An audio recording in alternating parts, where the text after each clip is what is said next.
విజయవాడలో ఊర్మిళ నగర్లో దారుణ సంఘటన చోటు చేసుకుంది.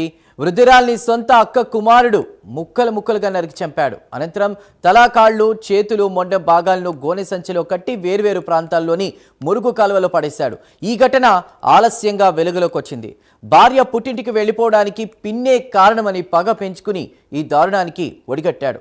విజయవాడ అట్కిన్సన్ స్కూల్ రోడ్లో మృతురాలి తల, చేతులు బొమ్మసాని నగరంలో మొండెన్ను పడేశారు. ఈ హత్యకు తన కొడుకు సహాయం తీసుకున్నాడు. ఇద్దరు నిందితులను పోలీసులు అదుపులోకి తీసుకుని ప్రస్తుతం విచారిస్తున్నారు. రైట్, ఇదే అంశంపై మరిన్ని డీటెయిల్స్ మా ప్రతినిధి రాజ్ కుమార్ అందిస్తారు. రాజ్ కుమార్.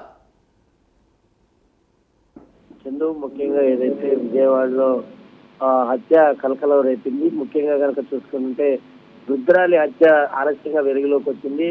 పిన్ని వరస అయ్యేటువంటి వృద్ధురాలిని ముక్కలుగా నరికిన వైనం అయితే విజయవాడలో కనిపిస్తుంది. ముఖ్యంగా అయితే తల, కాళ్ళు, చేతులు, మొండెం భాగాలను గోనె సంచిలో కట్టి వేరు ప్రాంతాల్లో ఉన్నటువంటి మురుగునీటి కాలువలో హస్తకులు వాటిని విసిరేసినట్లు కూడా తెలుస్తుంది. సొంత అక్క కుమారుడే ఈ ఘాతకం చేసినట్లు కూడా తెలుస్తుంది. తనకు తన భార్యకు మధ్య గొడవకు వృద్ధురాలే కారణమని పగ పెంచుకున్నాడు ఆ కిరాతకుడు. ముఖ్యంగా చూస్తే ముద్రారి తల, చేతులు విజయవాడ అట్కిన్సన్ స్కూల్ రోడ్లోను, మొండెం బొమ్మసాని నగర్ లోను విసిరేసినట్లు పోలీసులు గుర్తించారు. మరొక వైపు మృతురాలి కాళ్లు మాత్రం లభించలేదని పోలీసులు అయితే చెప్తా ఉన్నారు.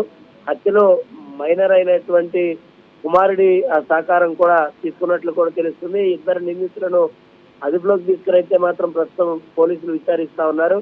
భవానీపురం పోలీస్ స్టేషన్ పరిధిలో ఈ ఘటన చోటు చేసుకున్నట్లు కూడా తెలుస్తుంది. ముఖ్యంగా కనుక చూసుకుంటే వృద్ధురాలి హత్య అయితే మాత్రం ఇంత కిరాతకంగా హతమార్చినటువంటి వారిని అందరూ కూడా ఇప్పుడు భయభ్రాంతులు గురి ఉన్నటువంటి పక్కన ఉన్నటువంటి ఆ చుట్టుపక్కల ఉన్నటువంటి వారందరినీ కూడా పోలీసులు కేసు నమోదు చేసి దర్యాప్తు చేస్తున్నారని చెప్పుకోవచ్చు. చందు.